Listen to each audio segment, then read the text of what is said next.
क्या बात है, क्या टाइमिंग है पेपर गिरने की। क्या बात है। अस्सलाम वालेकुम। नहीं उठा लें, कोई बात नहीं। क्या करें, उठा लें? अच्छा, अस्सलाम वालेकुम, very good morning to all of you. कैसे हैं आप? वीकेंड के बाद राइज एंड शाइन में आप सबको वेलकम ओनली ऑन 365 न्यूज। और मंडे वो दिन होता है जब जोहेब का काम करने का बिल्कुल दिल नहीं चाह रहा। लगा आपको पता तो चल ही गया होगा, लेकिन ये कि अभी तक देखें एथलीट हैं, इतनी बड़ी उम्र पे भी हम आराम से पेपर उठा लेते हैं। कुछ लोग तो सोच रहे होते हैं कि यार अब पेपर गिर गया कैसे झुके। नहीं, अंबर खान ने ये कहा है कि age is just a number, मैं कभी बूढ़ी नहीं होंगी। एंड आई सी है, जब हम लोग के खाने वगैरह के मिलते हैं, वाकई बंदी इतनी इंस्पिरेशनल है कि वाकई। अच्छा, बुढ़ापा क्या है कि आपको बस वो आपके ऊपर तारी हो जाए। मुझे लगता है यहाँ पहले आता है और कुछ लोगों को तो जवानी में ही आ जाता है और हम बूढ़े हो गए हम ये। और मुझे अंबर की बड़ी अच्छी स्टेटमेंट लगी कि मैं बूढ़ी ना होना चाहती हूँ, ना मैं कभी होंगी। क्यों हूँ भाई? अच्छा, बूढ़ा दिखाना भी एक बात है ना। आप दिखाए ना बूढ़े को, आप कमर में आपकी शदीद दर्द है, आप ऐसे सीधे चलते हुए जाए, लोग समझे कि यार कितना जबरदस्त वो। ये भी एक बात होती है। नहीं, बहुत बाद में मसाज कराते रहे आप, लेकिन ये खैर है। Age is just a number. जो आप फील करते हैं ना, जो आप बस वही आपकी एज है और उस पर लोगों को अप्रिशिएट करना चाहिए, ना कि आप उनकी ट्रोलिंग करें या ये करें। ये अब माइंडसेट, ये भी आप बहुत सारी चीजों में मॉडर्न हो गए। जरा इधर भी दिमाग खोलें कि अगर कोई अच्छा लग रहा है अपनी एज में, तो जिस तरह भी है, कोई भी, इवन अगर आपको 30s वाला लग रहा है कि वो भी देर वेल मेंटेन फिट, तो वो भी अपनी एंटी एजिंग कर रहे हैं ना। लोग मेहनत ही कर रहे हैं, तो भाई उसे खुश होने देना। आपको क्या प्रॉब्लम है? खैर ये तो बात हो गई, लेकिन मैं कहूंगी बहुत अच्छे लग रहे हैं। Thank you. और आप तो लगती अच्छी है। मैं तो कभी कभी हो जाता है ऐसा। तो ये सर्दी का बताओ जोहेब। सर्दी का वही, कराची में तो बहुत ज्यादा ठंड। और कराची में क्या रिपोर्ट हो, मुझे लग रहा है अंडर 10 है और 6.5 भी शायद रिपोर्ट हुआ है। बिल्कुल जो कम से कम दर्जा है। मैं एक मेहंदी पे गई और मेहंदी में लगा कि हम उड़ जाएंगे ना, इतनी हवा चल रही थी, हवा मार रही है। सर्दी तो है ही, और हवा जो है वो ज्यादा किलर है, उससे ज्यादा सर्दी लग रही है। वो जो आरडीबी परफॉर्म भी कर रहे थे, उनसे माइक पे गाया नहीं जा रहा था। आप सोचिए, इट वाज सो कोल्ड। और ये कि आउटडोर जिन्होंने भी बुकिंग की हुई है शादियों की, वो मैं भी एक शादी पे गया, वो भी आउटडोर थी, और मैंने कहा भाई क्यों करा लिया आपने यार। हमको इंडोर करा लेते। और लेडीज का तो देखिए, जैकेट वैकेट शॉल वो वाला सीन भी नहीं होता कि भाई आपके कपड़ों जो लुक है खराब होती है। तो मैं भी, मुझे इतनी जो सर्दी लगी है ना फ्राइडे की मेहंदी पे, आपकी सोच है बिल्कुल ऐसे। अच्छा खैर, हम स्टार्ट हमने यहीं से करना है। मौसम का पहले आपको हवाला देना, उसके बाद हमने पीसीबी में भी फैसले हो रहे हैं, अभी हुए नहीं है फैसले के वर्ल्ड कप में शामिल होने या नहीं।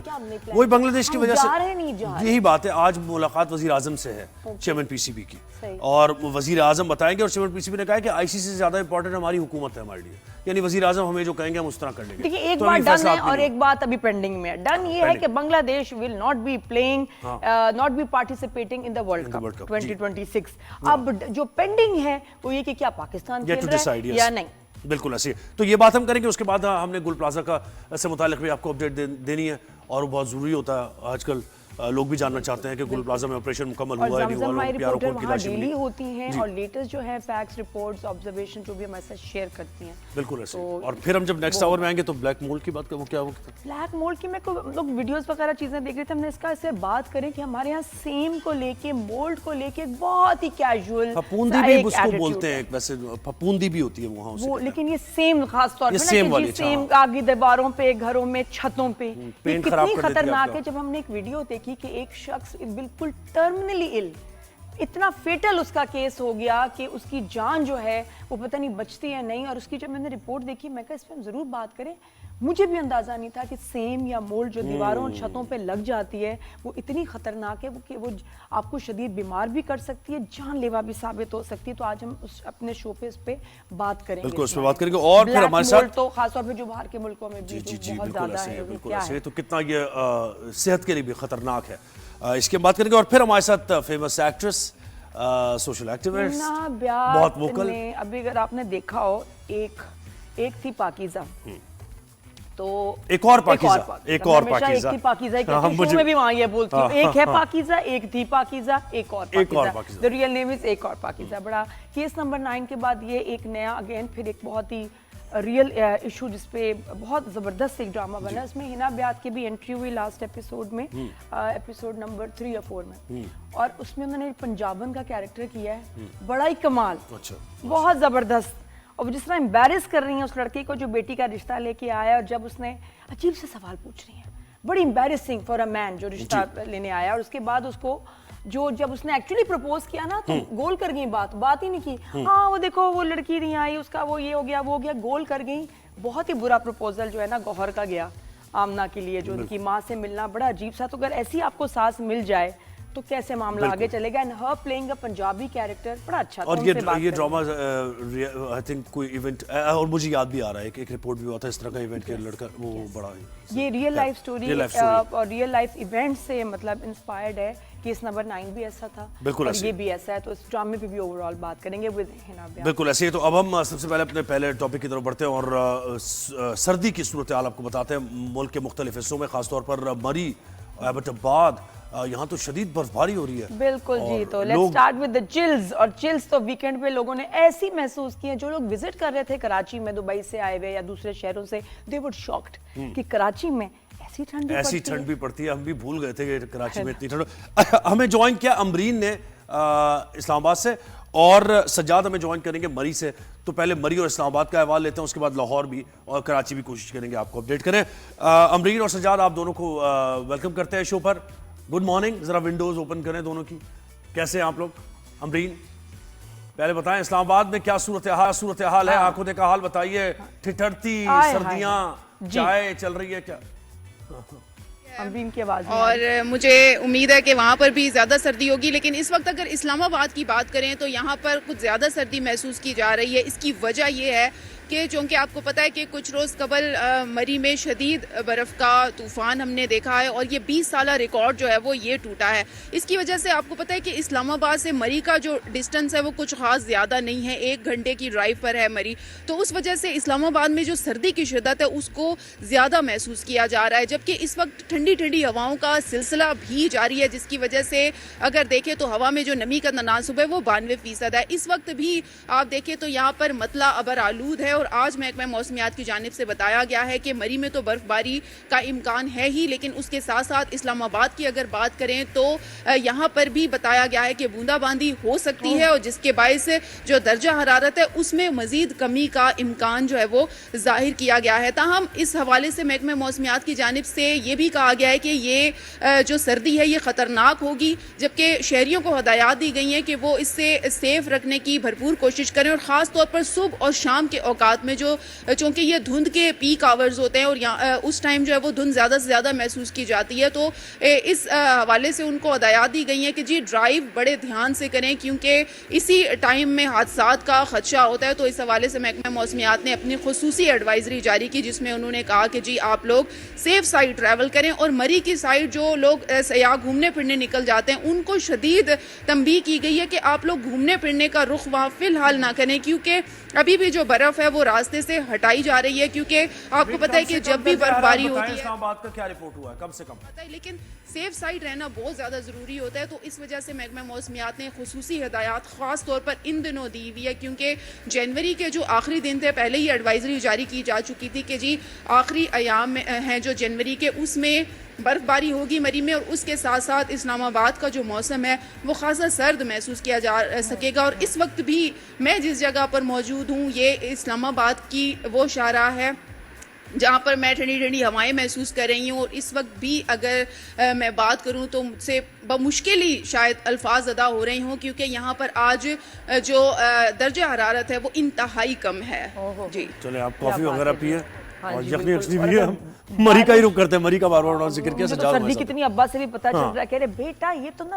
रजाई से निकला ही नहीं जा रहा, हीटर बंद ही नहीं हो रहा, क्या करें, बहुत सर्दी है। अच्छा, ये जो आप विजुअल्स देख रहे हैं एबटाबाद, मेरी फ्रेंड ने मुझे वीडियोस भेजी थी कि एबटाबाद में इतनी बर्फबारी हो रही है भाई, स्नोफॉल। ओह वाह भाई, लाहौर में झालाबारी हो रही है इतनी ज्यादा। लाहौर से भी हम कोशिश करेंगे कनेक्ट करें अपने नुमाइंदे को। सज्जाद ने हमें ज्वाइन किया मरी से। जो लोग आए अभी कराची, कह रहे लाहौर से ज्यादा सर्दी में कराची लग रही है, क्योंकि यहाँ हवा भी हवा है, यहाँ हवा की वजह से लगती है सर्दी। अच्छा, सज्जाद ने हमें ज्वाइन किया मरी से। आप बताएं, अमरीन बार बार कह रही थी कि मरी में ठंड हो रही है, क्या कितनी ठंड हो रही है भाई? क्या लोग तो टी शर्ट में घूम रहे हैं मरी में? कोई बात करेंगे। सज्जाद, ये कहाँ ठंड हो रही है मरी में? मैंने तो देखा लोग टी शर्ट्स में घूम रहे हैं, कोल्ड ड्रिंक्स पी रहे हैं। तो वो हाल देखें जरा, हाल देखें, नॉर्थ पोल में बैठे हैं जैसे। जी तो ज्यादा नहीं होगी कोई सर्दी, मतलब आपको देख के लग रहा है? मैं आपको बताता चलूँ कि -2 टेम्परेचर यहाँ पे जा रहा है, और बरी की जो महकमा मौसमियात के मुताबिक अगर बात करूं तो उन्होंने 2 दिन मजीद बर्फबारी का हीट इंडिया दिया है कि मरी में मजीद बर्फबारी हो सकती है। और ये 20 साल रिकॉर्ड होता है मरी में, और नहायत सर्दी है, हवाएं भी बहुत जो है ना कड़ाकेदार किस्म की चल रही हैं, जिससे सर्दी जो है बहुत ज्यादा यहाँ पे है। तो मुझे बताएं कि एडवाइजरी क्या जारी की गई है? मरी में तो सयाह भी आते हैं और बहुत सी हमने वीडियोस देखी, सयाह फंस भी गए, तो एडमिनिस्ट्रेशन प्रॉपर काम कर रही है? नहीं जी, यहाँ पे जो मौजूदा सूरत हाल है, इंतजामिया की तरफ से हाई अलर्ट है। स्पेशल डीसी मरी सैयद आगा जहीद अब्बास शराजी की हदायत पर मरी में हाईवे जितने भी महकमे आपके हैं वो टोटल जो है एक्टिव हैं और बड़े भरपूर तरीके से वो काम कर रहे हैं। कल उन्होंने सारे रोड जो है सारे साफ कर दिए थे। 17 मील से जो हमारा एक्सप्रेस वे है वो भी क्लियर हो गया है, और हाईवे मोटरवे और हाईवे ये दोनों क्लियर है जी, और रास्ते बिल्कुल साफ है। सियाह बड़ी तादाद में कल भी यहाँ पे आए हैं और बड़ा एंजॉय कर रहे हैं और बड़े खुश हैं। सजाद, हम जो वीडियोस देख रहे हैं सोशल मीडिया पे वो बड़ी डिस्टर्बिंग है। आई थिंक वो क्या शायद पुरानी वीडियोस हैं, इतनी गाड़ियां फंस गई हैं। दुआ कीजिए, सयाह जो है मरीन के रास्ते में फंस गए हैं, हेल्प नहीं आई। इमरजेंसी सूरत हाल तो नहीं है? एक्चुअली क्या सिचुएशन है? क्या कोई गाड़ियां, कोई लोग स्टक हुए हैं? मैं आपसे अर्ज कर रहा हूँ, जो स्पेल आया ना जी बर्फ का, तो वो अचानक ही तो कम से कम 2-2.5 फुट से ज्यादा बर्फ पड़ गई थी। उन्होंने 17 मील टूल प्लाजा पे उसको बंद कर दिया था। सही है। वो भी सियाहों की जानो माल की हिफाजत के लिए कि खुदा न खासा इतनी जल्दी एकदम रश हो जाएगी, स्लिपरी हो जाएगी, रोड ब्लॉक हो जाएंगे, तो उन्होंने 17 मील टूल प्लाजा बंद किया तब तक जब तक रोड क्लियर नहीं हो जाते। यहाँ पे ऐसा कोई मामला नहीं है। बड़ी माशाल्लाह अल्हम्दुलिल्लाह सारे इंतजामात बहुत मुकम्मल हैं। हर शोबा अपने इंतहाई जिसको कहते हैं जिम्मेदारी के साथ वो काम कर और रहा है। महकमा मौसमियात क्या बता रहा है, कब कितनी बर्फबारी होगी, कितने इंच तक बर्फ पड़ चुकी है अभी तक? सर यहाँ तो 2-2.5 फुट तक बर्फ पड़ी है ना जी मरी में, और जो गलियात है वो इससे भी ज्यादा पड़ी है। गलियात में ज्यादा जरा मसले क्रिएट हुए थे। यहाँ पे तो अल्हम्दुलिल्लाह एक दिन दूसरे दिन उन्होंने हाईवे ने बकायदा एडवाइजरी जारी कर दी थी कि जी आप मेहरबानी करके सियाहों को रात को बिल्कुल मुकम्मल इजाजत है और मरी में चीज ला सकते हैं। बिल्कुल। तो लोगों को क्या चैलेंजेस पेश आ रहे हैं? अपने आप को, अपने घरों को गर्म रखना, खुद अपना ख्याल करना, बच्चे भी हैं, तो क्या लोग वहाँ के लोकल्स यूज करते हैं इतने ज्यादा, इतने माइनस टेम्परेचर में? जी अगर मैं आपको मरी के लोकल्स की बात करूं, जो यहाँ पे मुकामी हजरात हैं, उनके लिए सबसे बड़ा जो मसला होता है वो है लाइट का। और जिस दिन बर्फबारी शुरू हुई उस दिन लाइट गई है और तकरीबन दूसरे दिन 4 बजे लाइट आई है। और सबसे बड़ा मसला जब मनफी मंजमत हो जाता है, मनफी जब टेम्परेचर आपका चला जाता है, आपकी जितनी वाटर लाइन्स हैं वो सारी ब्लॉक हो जाती हैं, उनमें पानी नहीं आ सकता, वो बिल्कुल स्टक हो जाती है, पाइप लाइनें फट जाती हैं। जरा सजाद दिखाएं तो सही, अगर आप फ्रेम को थोड़ा सा खोल सकते हैं आप। लेकिन सजाद बताते रहे, हम जानना चाह रहे हैं फिर क्या होता है पानी कि आपने बताया लाइंस उसमें ना लाइनें माइनस टेम्परेचर पे जब जाता है तो लाइनें जो आपकी वाटर सप्लाई है वो टोटल जो है मुनक़ता हो जाती है। मतलब कि पानी के लिए बहुत शदीद जो बहरान पैदा हो जाता है। उसके लिए बेशुमार लोग जो है बर्फबारी से लेके जाके अपने चूल्हों पे गर्म करके उसको पानी में मेल्ट करते हैं और फिर वो इस्तेमाल करते हैं। और इसके अलावा ये जो ये शदीद होते हैं, और सबसे बड़ा मसला जो है लाइट का होता है जी। नहीं तो मतलब वो बात है, घर को गर्म रखने के लिए क्या गैस है या लकड़ियां जलाते हैं? ये क्या गैस यहाँ पे अल्हम्दुलिल्लाह की गैस की सप्लाई जो है यहाँ पे मुतवातर जा रही है अल्हम्दुलिल्लाह। किसी किस्म की लोड शेडिंग नहीं होती गैस की, तो गैस का प्रेशर ही बहुत अच्छा है। मरी में बाकी शहरों से मुनासिब से मरी का जो प्रेशर है गैस का वो बहुत अच्छा है। शुक्र है सज्जाद, कोई तो अच्छी खबर सुनाई आपने। यार हमारे साथ रहे आप और थोड़ा सा मनाजिर भी बराह रास्त आप दिखाइएगा। हमें आज़ाद जम्मू कश्मीर से लेनी है और वहाँ क्या मौसम का अहवाल है वो बताएंगे हमें सखावत सदोज़ई, उनसे जानते हैं और फिर सजाद से मजीद बात होगी। जी बिल्कुल, आज़ाद जम्मू कश्मीर की बात की जाए तो कुदरती हुस्न से माला माल ये खिता, और इस वक्त मैं मौजूद हूँ सदरती पूंछ और कोटली के संगम पर। आज़ाद जम्मू कश्मीर का मुनफरिद सियाती मकाम तत्ता पानी। मेरे अगब में अगर आप देखें तो आपको ये गर्म पानी के जो उबलते हुए चश्मे नज़र आ रहे हैं। इसी मुनासिबत से इस इलाके का नाम तत्ता पानी पड़ गया है। और हमारे साथ यहाँ कुछ सयाह और शहरी मौजूद हैं, उनसे जानने की कोशिश करेंगे कि इस मुनफरिद सियाती मकाम पे आके उनको कैसा लगा और वो क्या कहना चाहेंगे। हम रावलपिंडी से आए हैं इंशाल्लाह जी, और अल्लाह की कुदरत के नज़ारे देख रहे हैं। पहाड़ भी है, गर्म चश्मा भी है माशाल्लाह, और ये पैगाम दे रहे हैं कि सबको यहाँ पर आकर देखना चाहिए, अल्लाह की कुदरत को देखना चाहिए। इन हसीन नज़ारों को अल्लाह का शुक्र अदा करना चाहिए कि अल्लाह ने ये कश्मीर में बड़ी जो है जन्नत नज़ीर कहते हैं इसको, लेकिन वाकई ये हसीन नज़ारे हैं और इसके काबिल है कि इसको जन्नत नज़ीर कहा जाए। पेशावर से आया हूँ, मेरा नाम अबूजर है। ये जो है ना मकाम आप देख रहे हैं तत्तापानी का मकाम ज़िला पुंछ के साथ है। यहाँ पर लोग जो है ना आते हैं बर्फ़ देखने के लिए कश्मीर में। हालांकि यहाँ पर एक ऐसी जगह भी है कि ज़िला पुंछ का जो है ना ठंडा पानी का दरिया भी बहता है और साइड पे जो है ना गर्म पानी का जो चश्मा बहता है, उससे लोग बहुत लुत्फ़अंदोज़ होते हैं। इनका ये कहना है कि तत्तापानी आज़ाद जम्मू कश्मीर का मुनफरिद सियाती मकाम है और यहाँ पे इनका ये कहना है कि एक तरफ दरियाए पूंछ का ठंडा बिल्कुल तत्तापानी से हमें रिपोर्ट कर रहे थे सखावत सदोज़ई। और अब धुएं देखे थे कैसे? हाँ, कितनी अमेजिंग, देख के देखिए, पहले सर्दी लग रही थी, अब और लग रही है वीडियोस में। बिल्कुल ऐसे। अच्छा, लाहौर का रुख करते हैं। एसर अरशद ने हमें ज्वाइन किया है और लाहौर में भी जालाबारी हुई है। लोगों ने मनाजिर देखे काफी अरसे बाद लाहौर में। ऐसा आपको आवाज आ रही है? ओले पड़े, मतलब जालाबारी हुई है, बस मेरे ख्याल है जी बिल्कुल बर्फ और उसके बीच की बात है। हाँ, बीच के ओले। बिल्कुल, लाहौर में जब बारिश हुई थी तो ओले पड़े थे। आज भी लाहौर की सूरत हाल ऐसी है कि आसमान पर बादलों का राज है और सर्दी की शिद्दत में इजाफा देखा गया है। महकमा मौसमियात की जानिब से बारिश की निमीद भी लाहौर के शहरी को सुनाई गई है। उनका कहना है कि आइंदा 1 से 2 रोज लाहौर में बारिशों का भी इम्कान है और जो गुज़िश्ता कुछ दिनों में बारिश हुई थी तो शदीद जालाबारी भी देखी गई थी मुख्तलिफ मुकामात पर। लाहौरियों ने भी ऐसे इंजॉय किया जैसे वो मरी में मौजूद हैं और बर्फ से वो खेलते भी रहे, क्योंकि सड़कों पर वीडियोस देखी गई जहाँ पर सड़कों पर जहाँ ओले पड़े थे और दिलकश नज़ारे भी देखे गए हैं लाहौर में जालाबारी के। अब महकमा मौसमियात की जानिब से जो है वो लाहौर के शहरियों को फिर से बारिश की नवीद सुनाई गई है। आज भी महकमा मौसमियात की जानिब से बताया गया कि शहर के मुख्तलिफ इलाकों में हल्की बारिश का इम्कान है और 27 जनवरी तक ये बारिश का सिलसिला जो है वो जारी रहने का इम्कान जाहिर किया गया है। आज शहर का जो दर्जा हरारत है वो 9 डिग्री सेंटीग्रेड रिकॉर्ड किया गया है और अगर हम एयर क्वालिटी इंडेक्स की बात करें तो वो लाहौर जो है वो 8वें नंबर पर बताया गया है। 180 जो है वो एयर क्वालिटी इंडेक्स बताया गया है लाहौर का। और महकमा मौसमियात की जानिब से ये भी बताया गया कि अगर आज और कल बारिशें होती है तो एयर क्वालिटी इंडेक्स में मजीद कमी भी वाक़या हो सकती है।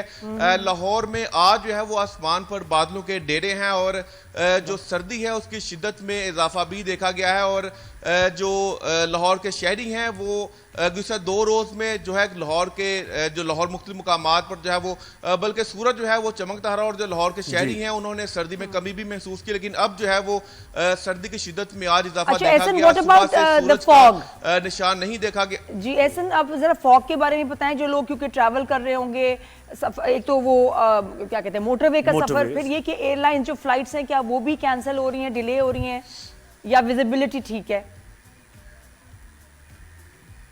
अरे बिल्कुल, लाहौर में धुंध का कोई ऐसा इम्कान जाहिर तो नहीं किया गया क्योंकि धुंध ज़्यादा हो तो फिर एयरपोर्ट पर जो परवाज़ें हैं वो मुतासर होने का खदशा होता है। लेकिन आज लाहौर में बादलों के डेरे तो हैं लेकिन विजिबिलिटी ठीक है, जिस वजह से जो शेड्यूल है एयरपोर्ट का वो मुतासर नहीं हुआ। मोटरवेज भी बंद नहीं हुई क्योंकि धुंध की शिद्दत में कोई ऐसा इजाफा नहीं देखा गया। और लेकिन आज जो है वो बादल आसमान पर हैं लेकिन जो विजिबिलिटी है वो बिल्कुल ठीक है और जो एयरपोर्ट का शेड्यूल है वो भी मुतासिर नहीं हुआ। तमाम परवाजें अपने शेड्यूल के मुताबिक हैं। लाहौर में सर्दी की शिद्दत में इजाफा जरूर देखा गया है और जो ठंडी हवाएं चलने से जो मौसम की शिद्दत है उसमें भी इजाफा हुआ। सर्दी की शिद्दत में इजाफा हुआ है लेकिन मौसम बेहतर है। वो स्मॉग की सूरत हाल जो थी वो भी फिर वो कम हो गई है, फॉग भी कम हो गई। सारा मेरा खुद चक्कर लग रहा है लाहौर का, इसलिए पूछ रही थी। हाँ बिल्कुल, ऐसा बहुत शुक्रिया आपने लाहौर से अपडेट किया। मरी से ऐसा रात की फ्लाइट ठीक है या दिन की फ्लाइट सेफ है? मतलब मसला तो नहीं जिसके कैंसिल होने के चांस ना हो लाहौर की फ्लाइट? अजीब, दिन की फ्लाइट ज़्यादा बेहतर रहेगी क्योंकि रात को धुंध का खदशा होता है और उस वजह से जो एयरपोर्ट का शेड्यूल है वो भी मुतासिर होने का खदशा रहता है। इसीलिए कोशिश करें कि दिन के को हो नहीं रही ना, शोर होता है। चलो थैंक यू, ऐसा करूंगी कुछ सोचूंगी। घर की बात बताऊं, आज नोटिफिकेशन आई कराची में सारे स्कूल्स को कि जी 9 बजे से पहले स्कूल्स नहीं खुलेंगे, बच्चे 8:30 से पहले नहीं आएंगे। मेरा भी बड़ा मसला हुआ आज कीनू को ड्रॉप करने का, तो वो फिर और उन्होंने ये भी कहा कि अगर आज इंतजाम नहीं हुए तो छुट्टी करा दें, तो हमने छुट्टी करा दी, छुट्टी करा दी। लेकिन ये कि 9 बजे से see things are serious. Karachi में सर्दी का ये वाकई हो गया कि उनको जो नोटिफिकेशन बड़ा सीरियस है। लास्ट टाइम सारे स्कूल्स ने बंद नहीं किया था ये कि जी लेट स्कूल स्टार्ट करें, इस दफा सब जो हैं उसको फॉलो कर रहे हैं। फॉलो करें बिल्कुल। और यूएस मसला के हमारे मौसम से लिए मुतालिक भी फिर भी। नेक्स्ट शो में हम कोशिश करेंगे, क्योंकि -49 पहुंच गया वहां अब जिसने कोपेनहेगन बच्चे ने में। स्कूल और मम्मी ने साथ ऑफिस जाना, अब कैसे होगा? कैसे हमारे होगा? टाइमिंग मेरे कीनों के मैच नहीं हो रहे। ये बिल्कुल नया सही है, मसला है, तो इसका बहुत हल बड़ा पता नहीं क्या मसला है ये होगा। तो। एक ब्रेक लेते हैं, ब्रेक में जरा इस मसले पर या वो discussion जल्दी करते हैं, आएगा या और मैं फिर लेट वापस होंगी आते हैं, हाँ। सुहेब, या वो जल्दी।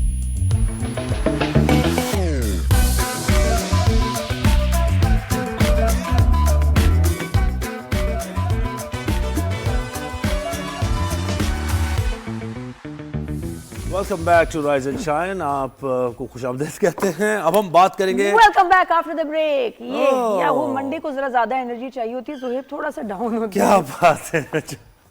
और मुझे लगता है कि मैं ओवरचार्ज होती हूँ मंडे को, क्योंकि अच्छी जरूरत बात है ना, कि होना भाई चाहिए, आपका कभी कोई ओवरचार्ज हो कभी कोई हो, ताकि फ्राइडे को इस तरह टैग टीम चलती मैं है। फ्राइडे को ऐसे होती हूँ तो वो अपने अपने दिन और एनर्जी की बात होती है, बैटरी कितने दिन आपकी लास्ट होती है। मैं क्योंकि फुल चार्ज होके आती हूँ, तो मैं ना ये मंडे तो बेस्ट परफॉर्मेंस, और फ्राइडे को और फ्राइडे तक ना ऐसे फिर डिप्लीट हो जाती है बैटरी, तो इसलिए वो आप देखिए कि फर्क है। तब ये संभाल लेते हैं, मंडे को आज मेरा काम है।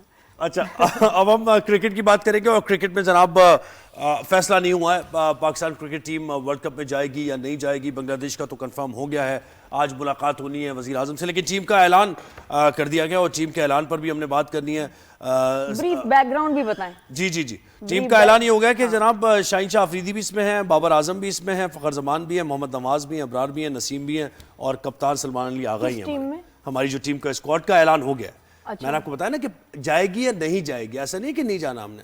वजीर आजम से मुलाकात होगी तो फैसला होगा, लेकिन तैयारियां तो करनी है ना तो पूरी। बांग्लादेश टीम का ऐलान क्योंकि हो गया। उन्होंने फैसला कर लिया वो नहीं जाएंगे, उनकी जगह स्कॉटलैंड की टीम को एंगेज कर लिया गया। अब हमारा, मुझे वही पता हो क्लियरली कि हम ये डिस्कस कर रहे हैं कि हम जाएंगे या नहीं जाएंगे, और इसमें बांग्लादेश का रीजन है ना जाने का। देखिए, बांग्लादेश ऑब्वियसली शुरू तो यहीं से हुआ है, इग्नाइट कहाँ से हुआ है मामला, यहीं से हुआ है कि बांग्लादेश को उन्होंने मना किया है, और जिस तरीके से मना किया उन्होंने, उनका एक जेन्युइन एक कंसर्न्स थे, उसको भी दूर नहीं कर सके। तो हम हमेशा से ये बात करते आ रहे हैं हमारे सही चेयरमैन है। कि ये गलत हुआ है ये, तो हम बांग्लादेश का साथ देंगे इस मामले पर। लेकिन ऑन द अदर हैंड हमारे मामला तो ठीक है, हमें न्यूट्रल वेन्यू भी मिला हुआ है। Exactly. तो एक सोच ये है कि आप क्यों ट्रबल इन्वाइट कर रहे हैं?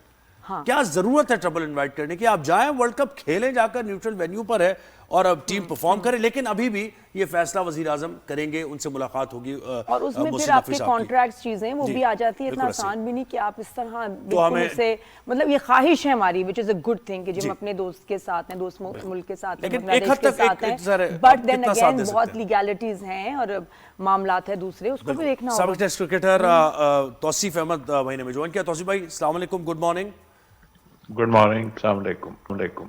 तौसीफ भाई, ये पहला सवाल यही कि हम इतना ज्यादा ऑल आउट क्यों जा रहे हैं, मुझे तो ये समझ नहीं आ रही।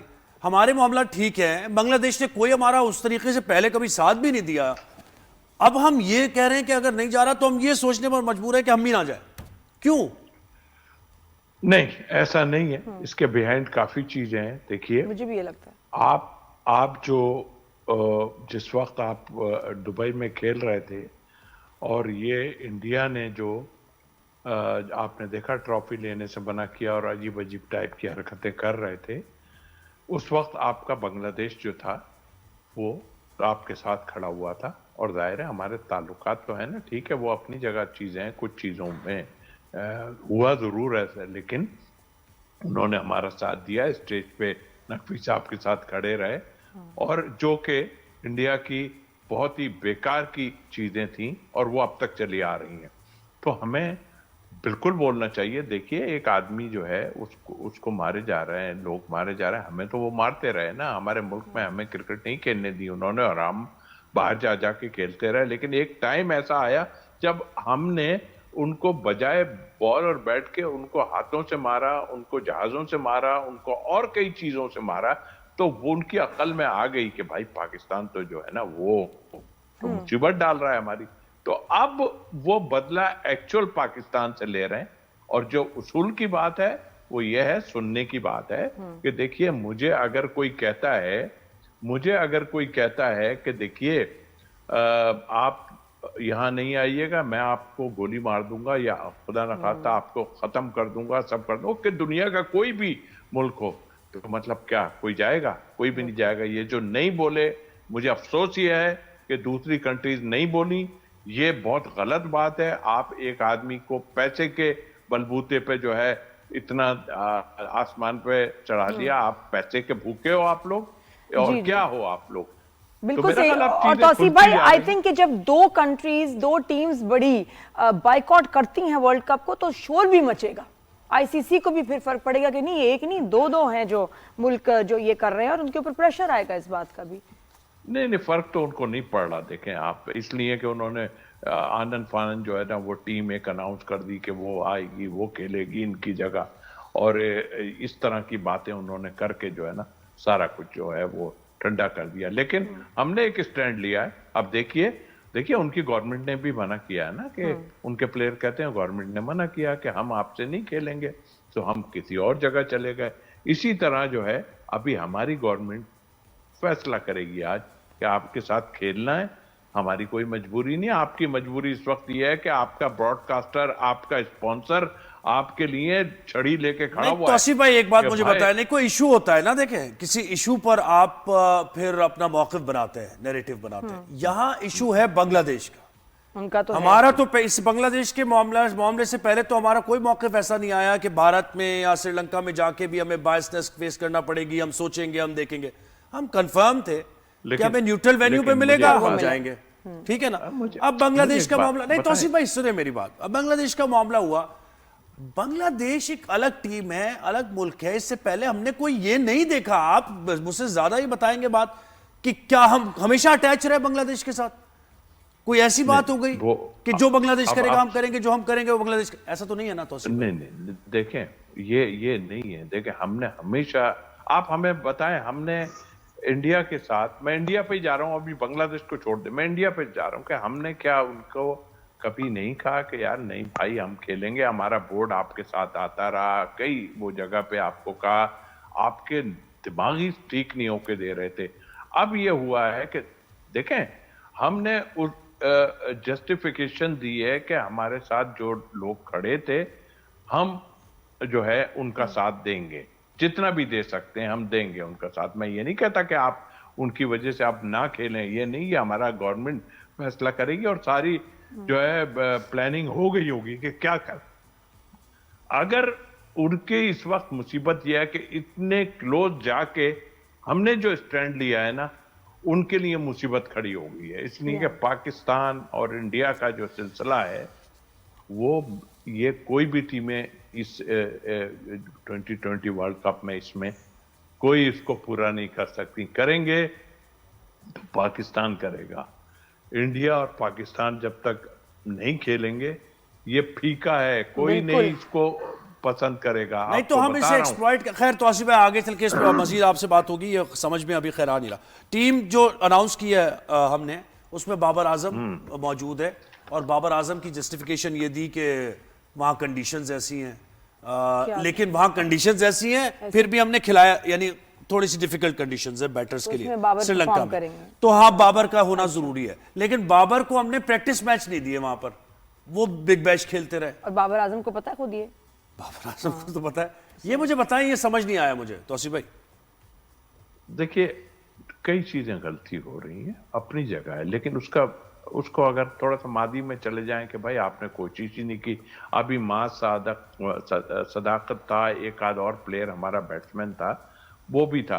देखें बाबर को आप, मैं इस लिहाज से कि हाँ भाई हमारा की प्लेयर, लेकिन बात यह है कि यही जो है आकिब जावेद साहब, इनके लिए रिमार्क्स होते थे, ये अपने लाहौर कलंदर से थे, तो बाबर के लिए जब आते तो वो अपनी अजीब तरीके की हंसी से, जब उनका नाम आता था, वो जब सिलेक्शन में नहीं, किसी में नहीं थे, तो खड़े होते थे, तो बैठते थे वो हम तो ऐसे बैट्समैन के लिए कहते हैं इसको आउट ही नहीं करो। उनका मतलब ये था कि ये शॉर्ट वॉट नहीं मार सकता, ये सब कुछ है। आज वो कैसे इतनी तमीद बांध रहे हैं, मुझे समझ नहीं आ रहा कि वो क्यों तमीद बांध रहे हैं। हाँ ठीक है, जरूरत है, आपके पास है ही नहीं प्लेयर, ठीक है, आपने ले लिया, खत्म हो गई बात। तो आप ये दोहरा म्यार आप भी कर रहे हो ना इसके साथ। आप तो उसको प्लेयर ही नहीं मानते। कौन सी जगह पे जो भी फेवर कर रहा है, चलो आप कप्तान सलमान अली आगा की बात करें, उन्होंने कहा कि जी नहीं उनकी कोई इतनी बड़ी परफॉर्मेंस नहीं है, और इस फॉर्मेट में उनकी कौन सी अच्छी परफॉर्मेंस है, मुझे जरा बता दें। कितने पाकिस्तान को मैच जितवा दिए या क्या हुआ? देखिए जरूरत है, अभी कोई नहीं है आपके पास, लेकिन आपने कोशिश ही नहीं की कि आप किसी को साथ लेके चलें। अभी भी आप देख लें कि 4 जो रिजर्व ही कहूंगा ना, 15 में से 4 ऐसे लड़के हैं, उनमें बैट्समैन ही नहीं है कोई। इसका मतलब भाईजान बॉलर ही आएगा अगर इस तरफ आएगा किसी की तरफ। तो असी भाई बस एंड में बताएं कि आपके ख्याल में डिसीजन क्या होगी कि पाकिस्तान वर्ल्ड कप खेलेगा या नहीं? हाँ या ना में बताएं। भाई मेरी तो विशेष है कि नहीं, लग क्या रहा है, कितने चांसेस यू थिंक की पॉसिबिलिटी है? हाँ या ना? डंके की चोट पे आप जाएं, अपनी चीजों को देखें। गवर्नमेंट अगर समझती है कि हमें नहीं खेलना चाहिए तो उन्होंने अपनी प्लानिंग की है, नहीं खेलें। अगर समझते हैं कि कोई रास्ता निकल सकता है और हम अपनी डिग्निटी दिखा के रास्ता हमारा निकल सकता है तो जरूर खेलें। लेकिन यस और नो नहीं आपकी तरफ से? फिर भी नहीं, यस नो नहीं करूंगा मैं कहूंगा कि ये स्पोर्ट्स में हमने कभी यस नो नहीं किया, लेकिन हम एक ऐसी कंट्री है जो इस खेलों से मोहब्बत करते हैं। आप अगर गलत लोग हो तो ठीक है, कोशिश ये होगी कि हम इसको खराब ना करें, और इन्होंने बहुत खराब किया है। अगर हमें कोई ऐसा डिसीजन, हमारी गवरमेंट या समझते हैं कि ऐसा डिसीजन हमें लेना है तो नहीं जाएंगे। थैंक यू सो मच, बहुत शुक्रिया। वही बात है कि जब आप करप्शन आ जाए किसी इदारे में, किसी भी चीज में करप्शन आ जाए या इन्फ्लुएंस आना शुरू हो जाए, बस तो फिर गए वो, उसका ना वो चीज खत्म हो जाती है आहिस्ता आहिस्ता, नहीं बड़ी तेजी से, जो कि अब भारत की ये चालाकियों की वजह से और आईसीसी में जो उनका इन्फ्लुएंस है उसकी वजह से international cricket is dying. Fun of the game खत्म हो गया, कोई बात नहीं, फुटबॉल तो टेक ओवर करेगा, नुकसान ही मुझे अपने फैसले भी समझ नहीं आ रहे हैं, अपने बोर्ड के फैसले भी इस मामले पे समझ नहीं आ रहे मुझे कि आप क्यों इतना ज्यादा, हमारे लिए तो सारी खेलेंगे या नहीं खेलेंगे, हाँ या ना? मुझे मैं तो कहता हूँ खेलना चाहिए नहीं, हाँ या ना? खेलेंगे, मुझे भी लग रहा है खेलेंगे तो। ये सारी मुझे भी लग रहा है कि ये नहीं, प्रेशर है, होना भी चाहिए, लेकिन आई थिंक इवेंचुअली, और वो भी लीगल इम्प्लीकेशंस की वजह से सारा कुछ खेलना पड़ेगा। जी बिल्कुल ऐसे। अच्छा, अब हम जल्दी से रुक करते हैं ज़मज़म सईद का, जो कि साने गुल प्लाजा से मुताल्लिक़ हमें मुसलसल अपडेट कर रही हैं। 365 न्यूज़ पर आप देखते हैं उनको, और जो जैसे बदलती सूरत हाल से मुताल्लिक़ फौरी तौर पर आपको खबर मिलती है ज़मज़म के ज़रिए। तो इस वक्त हमारे साथ है ज़मज़म, बताइए मुझे इस वक्त क्या बताना है, इन्वेस्टिगेशंस कहाँ तक पहुंची, तहकीकात, डेड बॉडीज कितनी मिल गई हैं, मेडिको लीगल क्या बताना क्या है इन सबका? जी बिल्कुल, देखिए ज़ुहैब और नादिया कुल 82 लोग ऐसे थे जो कि मिसिंग पर्सन थे। तकरीबन जो है वो सर्च ऑपरेशन तो अब मुकम्मल हो चुका है। डिप्टी कमिश्नर साउथ से हमारी बात हुई थी, उन्होंने कहा है कि तमाम जितना भी सर्च ऑपरेशन, रेस्क्यू ऑपरेशन था उसे हमने मुकम्मल कर दिया है, और तकरीबन 22 लोग, 73 लोग ऐसे थे जिसे कि हमने खुद निकाला, हमने खुद देखा, और कल बाकी जो बकायात थे जितने भी, उनको भी हमने जो है अस्पताल, सिविल अस्पताल मुंतकिल कर दिया। अब हम ये देख रहे हैं कि 20 लोगों की शनाख्त जो है वो डीएनए के जरिए कर दी गई है, जिसमें से 2 लोग ऐसे भी थे, एक को तो लॉकेट के जरिए पहचाना गया और एक के बालों के जरिए जो है वो डीएनए किया गया था, उससे उसकी शनाख्त हुई है। इसके साथ ही अच्छा, डिप्टी कमिश्नर साउथ ने ये भी रिक्वेस्ट की है कि कुल 13 लोग ऐसे हैं कि जिनके घर वाले जो है वो उनसे राब्ता नहीं कर रहे, और जाहिर सी बात है वो जब तक राब्ता नहीं करेंगे तो डीएनए कैसे होगा। वो बकायात उनके पड़े हुए हैं वहीं पर सिविल अस्पताल में मौजूद है, और वो रिक्वेस्ट कर रहे हैं मीडिया नुमाइंदगान से कि खुदारा कुछ भी करके उनके घर वालों तक मैसेज पहुंचाया जाए कि जो 13 लोग हैं जो इस गुल प्लाजा हादसे में, सानेह में जो जान की बाजी हार गए, उनके घर वाले डिप्टी कमिश्नर के ऑफिस आए, अपना डीएनए जो है वो सैंपल दे ताकि शनाख्त में जो है वो आसानी हो सके। इसके साथ ही ज़मज़म कितनी तकलीफ है कि 13 लोग ऐसे हैं कि जिनके लिए कोई इंतजार नहीं कर रहा, जिनकी किसी को फिक्र नहीं है कि वो इतने दिन से गायब हैं, और अगर उनको जरा सा ही पता हो कि गुल प्लाजा की तरफ ही गए होंगे तो उनकी तो जान निकल जानी चाहिए। लेकिन ये कौन है 13 फैमिलीज? बिल्कुल, ये बड़ा तकलीफ अमल है, और यकीन करें इसके लिए हुकूमत भी इकदाम कर रही है। उन्होंने भी सोशल मीडिया पे इवन मैसेजेस चलाए कि आया 13 लोग जो भी हैं, ये फैमिलीज जो भी हैं, खुदारा जो है वो किसी भी तरीके से नंबर्स जारी किए गए उन पर रब्ता करें, व्हाट्सएप पे मैसेज करें, या जो हेल्प डेस्क कायम किया गया है वहां पर पहुंचकर इत्तला दे, लेकिन ये 13 के 13 फैमिलीज जो है वो आके खुदारा ये राब्ता करें ताकि पता तो चल सके। अब गुज़िश्ता रोज दिल्ली कॉलोनी के इलाके में एक ही घर से 6 जनाजे उठाए गए और वहां पर एक बड़ा ही सोगवार माहौल था। हमने देखा आज एक जो है वो शारा फैसल के मकाम पर एक जनाजा उठाया जाएगा। अच्छा, अब अगर ताज़ा तरीन सूरत हाल की मैं बात करूं तो लाहौर से टेक्निकल टीम आई थी, उन्होंने पूरा दौरा किया, पूरा फोरेंसिक टीम थी, उन्होंने पूरी जगहों को जो है बारीक बीनी से देखा और अब तक जो हतमी रिपोर्ट है वो डिप्टी कमिश्नर को पेश नहीं की गई। इसके साथ ही हम ये देख रहे हैं कि 1 या फिर 2 दिन में इस गुल प्लाजा को मुकम्मल तौर पर मुनज़्ज़म कर दिया जाएगा क्योंकि उसके इंतजामात किए जा रहे हैं। जो पूरा जो है उसको जो फ्रंट वाला साइड है उसको खोदा जा रहा है बाकायदा और उसको पूरा कॉर्डन ऑफ किया जा रहा है। जमजम ये भी सुनने में आया है, जमजम ये भी सुनने में आया कि बहुत चोरियां भी वहां हो रही हैं क्योंकि हर चीज जो है तिजोरियों में शायद पैसे हों, चीजें जरूरी नहीं कि सारी डिस्ट्रॉय हो गई हों, तो बहुत सारे लोगों को ये लग रहा है कि अपॉर्चुनिटी है कि चोरियां की जाएं। अच्छा, ब्रेक लेते हैं, ब्रेक, इसका जवाब ब्रेक के बाद। हाय जमजम चलो जवाब तो दे दो, बड़ा इंपॉर्टेंट है। जी जी जी देखिए नादिया, ये बड़ी वाकई एक इंसानियत खत्म हो गई है। जहां पर लोग मर रहे थे, लोग गिर रहे थे, हमने भी देखा, हमारे सामने सामान पड़ा हुआ था, लेकिन इंसानियत के नाते जो है हमें उस जगह से दूर होना चाहिए। बड़े दिलखराश बहुत शुक्रिया आपने मेरे पहुंच के। एक ब्रेक हमने यहाँ पर लेनी है, ब्रेक के बाद वापस आते हैं। Keep watching.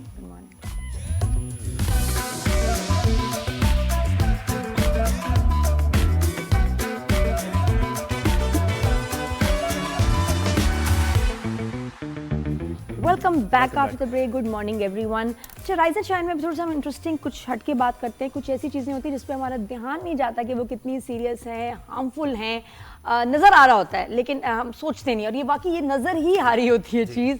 वो जिनके घरों में, कमरों में सेम मिल्ड्यू, पेंट उखड़ने लगता है बहुत सी जगहों पर नमी की वजह से, और हम इसको समझते हैं कि ये बड़ा यानी रूटीन का मामला है, कोई ऐसी बात नहीं है जिसको देख के हम सरफराज करते हैं। हालांकि ऐसा नहीं है, आपकी हेल्थ के लिए बहुत ही खतरनाक है।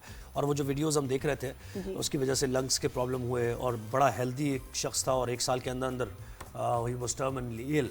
अच्छा, बिल्कुल नहीं। अपेरेंटली नॉर्मली हमारे यहाँ क्या होता है कि जी ये देखने में बुरा लगता है, देखने में नहीं, इसके ये सेहत के लिए बुरा होता है कि अगर आपके सेम दीवारों पे है अरसे से, अच्छा पहले वो पानी का निशान होता है, फिर पेंट उखड़ने लगता है, उसके बाद उसमें एक लेयर सी आ जाती है फंगस की कि जो कि कलर बदलती है, वाइट, ग्रीन, ब्लैक, तो बहुत ही खतरनाक है।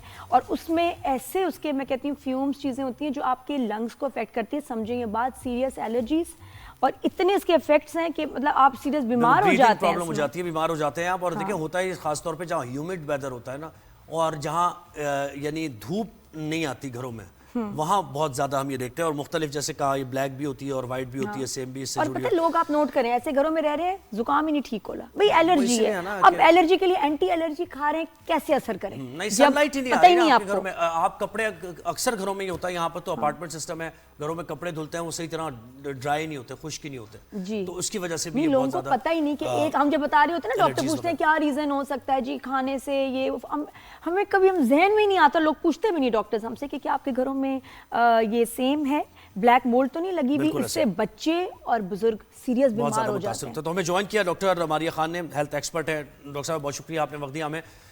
इस बारे में बहुत कम ही लोग बात करते हैं, लेकिन है ये बड़ा इंपॉर्टेंट इशू। मुझे बताएं कि इसकी वजह से आप देखती हैं लोग कितने ज़्यादा बीमार होते हैं, लंग्स के प्रॉब्लम, ब्रीदिंग प्रॉब्लम हो जाती है लोगों को, और हम नॉर्मली इसको ले रहे होते हैं। आप ज़रा कहिए इस पर। एब्सोल्युटली, ये जो काली फफूंदी कहते हैं हम उर्दू में, और ब्लैक मोल्ड है, इसके मुख्तलिफ, जिस तरह आपने अभी बात की, मुख्तलिफ वेरिएंट्स आते हैं। पहले ये दीवार का पेंट थोड़ा सा उखड़ता हुआ हमें नजर आता है, कभी ग्रीन हो जाता है, कभी सेम उसमें डली होती है, अच्छी खासी स्मेल भी होती है ऐसी जगहों से। जी बिल्कुल, एक उसका एक अपना पता चलता है अगर हम देखने में भी एक बात है। गंदी स्मेल आ रही होती है। तो अब एक इंसान है, लेट्स से कोई पेशेंट है जिसकी मेटाबॉलिक हेल्थ ठीक नहीं है, वो पहले से ही कमजोर है, उसका मेटाबॉलिज्म डाउन है, उसका कुव्वत मुदाफ़अत फाइट नहीं कर सकता, और फिर वो इस तरह के सेम वाले माहौल में है, तो उसका लंग्स की जो बीमारियां हैं एग्रेवेट हो जाती हैं। एज़मा है अगर आपको, नहीं, ये लंग्स को सांस इफेक्ट कैसे करता है? लंग वही बात लोग नहीं अभी भी समझेंगे कि वो तो नजर आ रही है, वो हमारे फेफड़ों में कैसे जा रही है भाई, लंग्स तो में कैसे टॉक्सिन्स इफेक्ट है ना, कर रही है? यही टॉक्सिन्स हवा में वो आप इनहेल कर रहे हैं ना, हम सांस सांस ले रहे हैं, उसको आपके अंदर जा रहा है वो सारे का सारा। और अगर आप कमजोर हैं, वीक हैं, तो आपको वो जिन वीडियोस की आप बात कर रहे हैं बिल्कुल बजा है। बहुत से लोग जिनका इम्यून सिस्टम डाउन है, वो ऐसे एनवायरनमेंट में वो और डाउन हो जाएंगे। अगर कोई बच्चे हैं ऐसे, क्योंकि बच्चे अगर देखें, आजकल के बच्चे तो होते ही घर के हैं, टैबलेट दिए हुए पेरेंट्स ने उनको, और वो कमरे के अंदर ही एक ही कमरे में पड़े होते हैं, पता चलता है 8 घंटे 10 घंटे उनका स्क्रीन टाइम है, और वो इस तरह के माहौल में ज्यादा टॉक्सिक है, इनहेल ये करेंगे। टॉक्सिक है, ये केमिकल है, उससे गैसेस रिलीज होती हैं। तो इस तरह की सूरत हाल में पहले एक अच्छा अपने जहाँ कहीं पे भी आप रह रहे हैं उसको कहीं पे भी शिफ्ट होने से पहले, अक्सर जब लोग घर चेंज करते हैं, पहले दीवारों को एक बार ट्रीट कराएं, लाजमी है कि ना आपके पास ये मोल्ड का मसला ना आ रहा हो। हम लोग हमारा एक फिटनेस क्लब है, हमारे एक इदारे का, बहुत ही बड़ा पाकिस्तान का इदारा है, और उन्होंने उधर रेनोवेशन कराई। रेनोवेशन के बाद मुझे वहां बुलाया और कि ना इसको और बेहतर करना है। तो अभी अभी उन्होंने रेनोवेशन की थी, अभी अभी पेंट हुआ, और वो पेंट अभी अभी उखड़ा था, और मैंने वहां पे जो मेन इंचार्ज साहब से मैंने कहा ये तो पूरा पेंट ऑलरेडी गिर रहा है, ये तो इतनी सेम है इसके अंदर। उन्होंने सेम वाली दीवार पे ही पेंट कर दिया, तो बिल्कुल सेम आगे से पेंट उखड़ा। क्या ऐसे करते हैं, टाइलों से छुपा देते हैं, पेपर से छुपा देते हैं। एग्जैक्टली और ये अभी नया नया फ्रेश पेंट हुआ था, 2 हफ्ते बाद मुझे बुलाया था कि ये देखे मारिया खराबी हो गई है। तो कॉमन सेंस की बात है, आपकी दीवारों में सेम लगी हुई है, उसके ऊपर पेंट नहीं करना है, इसका ट्रीटमेंट होता है प्रॉपर। पेंट करके वही आपका उखड़ जाएगा। तो और डॉक्टर उसका मारिया मुझे treatment- बताएं कि एक और चीज, हम इसका ख्याल नहीं, वेंटिलेशन नहीं होती घरों में, जब भी घर बना रहे होते हैं हम ज्यादा उसको कवर्ड कर देते हैं और एयर पास नहीं होती है, सनलाइट नहीं आती, ये बहुत हेल्थ के लिए बहुत इंपॉर्टेंट है, जिसको हम बिल्कुल भी नहीं कंसिडर करते। Absolutely very important. सनलाइट तो हर रोज, अगर आप जिस इंसान को सनलाइट नहीं मिलती तो वो तो दिन ब दिन बीमार होता जाएगा। उसके बाद घरों में भी अगर विंडोज नहीं है और आप एयर का पैसेज नहीं है, तो वो आप इस सेम वाले माहौल में बंद हैं, आपको प्रॉब्लम्स शुरू होगी। हेल्दी इंसान को नहीं होगी। अगर आप एक ही घर में देखेंगे 5 लोग रह रहे हैं ना, हो सकता है 4 ठीक हो, एक जो बेचारा पेशेंट है, बिल्कुल कमजोर है, vulnerable उसका इम्यून सिस्टम उस पर अफेक्ट कर जाएगा। आप कहेंगे नहीं जी क्या है ऐसी बात, सब कुछ तो सेट है, मैं ठीक हूँ। मगर बात मैं ठीक या वो खराब की नहीं है, बात यह है कि कोई इंसान जिसका इम्यून सिस्टम डाउन है। इसकी मिसाल मैं आपको दूं, कोविड आया था। Covid is a respiratory disease, एक सांस के थ्रू पास होने वाली थी, जहां पे हम मास्क पहन के फिरते थे। It was in the air. Similarly mould का जो टॉक्सिन्स हैं वो इन द एयर है, वो हवा में होते हैं, जिससे हमारे अंदर वो हम इनहेल कर लेते हैं। सो अब कोविड के ऊपर दोबारा आ जाते हैं। कोविड के अंदर जो 90% से ज्यादा डेथ्स किन लोगों की हुई, डेथ्स हुई थी बेतहाशा, मिलियंस ऑफ लोगों की डेथ हुई थी। उन लोगों की डेथ हुई थी 90% से ऊपर वो लोग थे जिनकी कोविड की वजह से डेथ हुई। ये वो थे जिनकी मेटाबॉलिक हेल्थ वीक थी, इम्यून सिस्टम जिनका वीक था। बिल्कुल। और जिनकी इसको ट्रीट करना भी इतना, अब इसके ऊपर ज़रूरी है कि आप ख्याल करें, पहले तो सोर्स पता करें कि सेम हो क्यों रही है, कहाँ से कोई ना कोई लीकेज है, पाइप्स या खर्चा वर्चा जो भी है, ये ज़रूरी है। देखें, अगर आपकी दीवार में ऐसा नज़र आ रहा है ना आपको काला काला, आपको पता क्या करना है, भागना है। और अगर नहीं भाग सकते हैं तो यहाँ इसको ठीक करना है, फिर उसमें रहना है। ये जगह रहने के काबिल नहीं है, ना आपके बच्चों के लिए, ना आपके बुजुर्गों के लिए, ना आपके लिए। You are breathing poison, this is poison in the air. और फिर यहाँ अगर आप रहते हैं तो डेफिनेटली आपके घर में बीमारियां भी होंगी, और डॉक्टर के पास जाते होंगे और ना डॉक्टर ने पूछा होगा कभी कि आपके घर में ऐसी दीवारें हैं, ना कभी आपने सोचा होगा, एंड स्टिल इतनी दवाइयां लेके भी you are not getting well, बच्चे ठीक नहीं हो रहे। तो दिस इज द रीजन। लेकिन डॉक्टर भाई क्या किया क्या जाए, जहाँ पर सनलाइट आती नहीं है, जहाँ पर हम मल्टी स्टोरी अपार्टमेंट्स हैं, मतलब क्या करें ऐसा हम कि जिसकी वजह से इससे बच जाए। ह्यूमिड भी है कराची में खास तौर पे।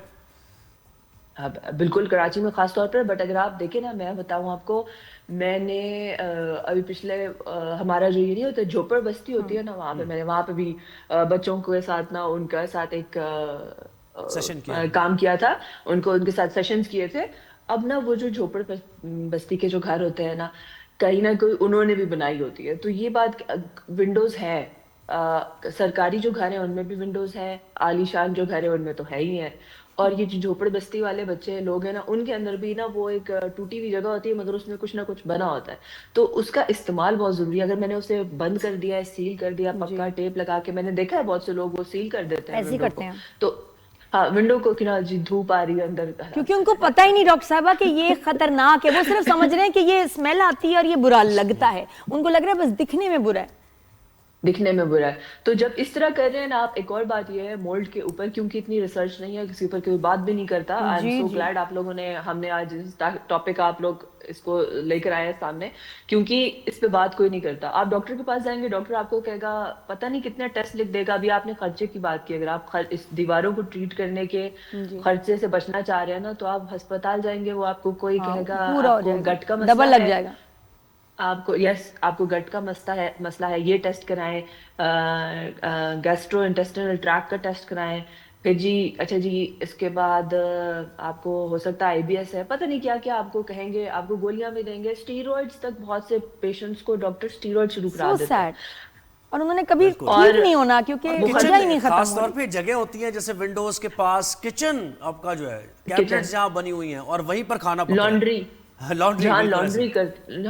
करते हैं, और जहाँ एग्जैक्टली, और आपने मेन पॉइंट जहाँ पे किचन, जहाँ पे हबस सबसे ज्यादा होती है ना, क्योंकि कुकर है, कुकिंग हो रही है, फ्यूम्स आपके रिलीज हो रहे हैं खाने से, और वो वहीं पे आपने विंडो नहीं खोलते आप, ऐसे मतलब वो अंदर ही हब्स जमा हो गई। अब वो जमा हो गई, वो जाएगी दीवारों में, केमिकल के अंदर पेनिट्रेट करेगी, दीवारों में पेनिट्रेट, वहाँ पे रच बस जाएगी।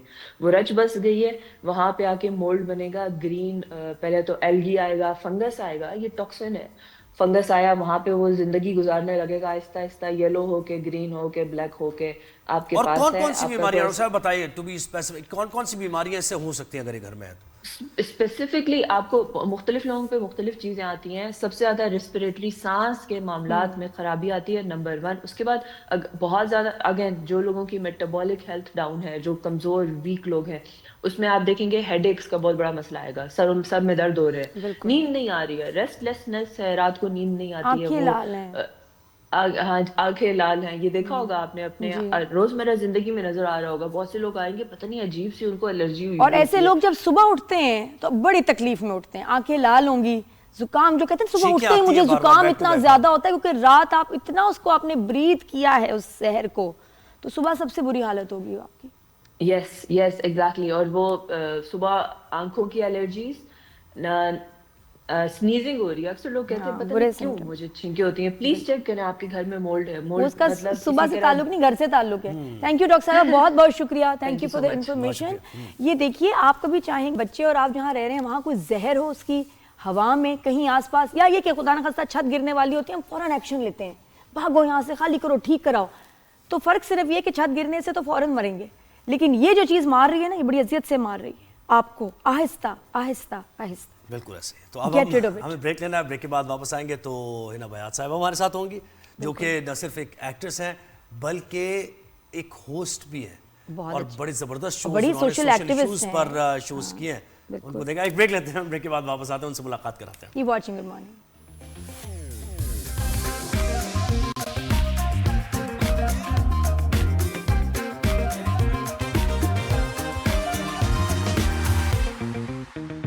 जी welcome back after the break. और अभी मैंने वीकेंड पे एपिसोड्स देखे, एक और ना, और मैं हमेशा थी है मैं एक और पाकीज़ा, जी हाँ, नाम इसका हमेशा मैं एक थी पाकीज़ा, एक है पाकीज़ा, उसमें कंफ्यूज रहती हूँ। और इसमें एक बड़ा ज़बरदस्त powerful, very powerful and Jumanji scene आया। इसमें हिना ब्यात, और जिस तरह हिना ब्यात उसमें नज़र आई, जो लॉयर की मदर बनी हुई है आमना इलियास की, एक तो वो बोलने का स्टाइल मैंने आपको दिखाया, अभी हुक्का पीते हुए, देसी अंदाज, हुक्का पीते हुए। अब वो लड़का आया है थोड़ा सा मैच्योर एज के हैं, ऐसी हो रही है कि वो लड़का परेशान हो गया कि मुझसे क्यों इन्वेस्टिगेट। लेकिन ये कि ऑन द अदर हैंड ये ड्रामा बड़ा एक सीरियस इशू पर बेस करता है, और साइबर क्राइम से मुताल्लिक हम बात करते हैं। अच्छा, ये अच्छी बात है नादिया कि आजकल साइबर क्राइम को लेकर ड्रामे भी बन रहे हैं, और लोगों को अवेयर किया जा रहा है कि उनके राइट्स क्या है। तो एक वाकया ऐसा केस हुआ नंबर था। 9 के बाद ये इसलिए शुरू किया ना, जी, उसकी बिल्कुल। जगह आया केस है। नंबर 9 में भी ये थी। इसमें भी लीगल देखें मामला, क्योंकि लोगों को लीगल नॉलेज इतनी है नहीं कि हमारे भी राइट्स क्या हैं, लॉज क्या हैं, कैसे हमें प्रोटेक्ट किया जाता है, अगर केस हो तो वो कैसे आगे चलेगा, तो उसकी काफी अच्छी लॉयर्स information के दी है। कैरेक्टर्स भी ड्रामों में डाले जा रहे हैं। और हमारे साथ जबरदस्त एक्टर्स जिनका हमने थोड़ा सा एक डायलॉग बड़ी आपको प्यारी बताया। colleague है मेरी। और बहुत ही, अब मैं थोड़ी सी तारीफ थोड़ी ज्यादा, अब बहुत ही खूबसूरत भी है और इसके साथ साथ डिसेंट भी है, यानी कि सब बड़ी इंस्पायरिंग पर्सनैलिटी है। इना, गुड मॉर्निंग, वेलकम करते हैं आपको शो पर। अस्सलाम वालेकुम and a very good morning to you. भाई मैंने कोई ऑफेंस तो नहीं किया ना, आपको ब्यूटीफुल कह दिया? कभी कभार लोग समझते हैं कि भाई ये क्यों इतना फ्री हो रहा है मुझसे। नहीं, बिल्कुल भी ऐसा नहीं होता। क्यों नादिया, ऐसा कभी हो सकता है? खुश होते हैं, बल्कि जो नई तारीफ करे तो वो अजीब लगता है। डर लगता है भाई लड़कों को, आजकल कुछ भी कहते हुए लड़के डरते हैं।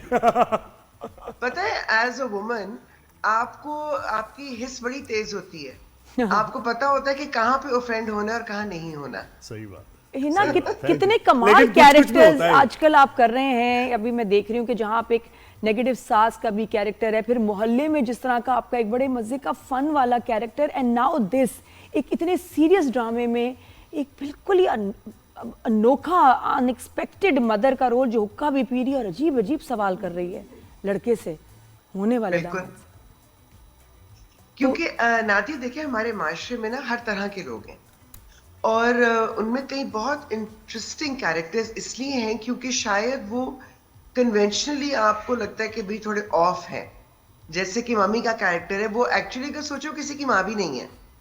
समन भी उसकी मियाँ की पहली बीवी से उसकी बेटी है। अच्छा। तो she is a step mother.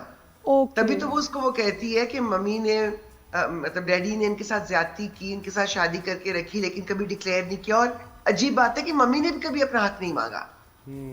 तो आप सोचें कि ये भी एक बहुत बड़ा सवालिया निशान है हमारे माशरे में कि ऐसी बहुत सारी खवातीन हैं जो इसको अपनी किस्मत समझ के दूसरी बीवी बनकर रह लेती हैं, माशरे में सामने नहीं आती, उनको वो मकाम नहीं मिलता, वो कभी उस मकाम के लिए लड़ती भी नहीं है। और वो कड़वाहट भी फिर उनमें एक रहती है जिसका बदला डिफरेंट लोगों से लिया जाता है। शायद इसलिए मुझे बताएं, जब आप जुमले पढ़ रही थी, वर यू अनकंफर्टेबल कि ये इसके जुमाइनी जुमले हैं कि जैसे वो लड़के से पूछ रही हैं, हाँ भी आपका सब कुछ पूरा है, और वो कह रहा हाँ जी सब कुछ पूरा भी है, सेहतमंद भी हूँ, और वो भले बड़े अनकंफर्टेबल से वो सवाल थे कि किसी से आप पूछें जो आपकी बेटी का रिश्ता मांगने आया।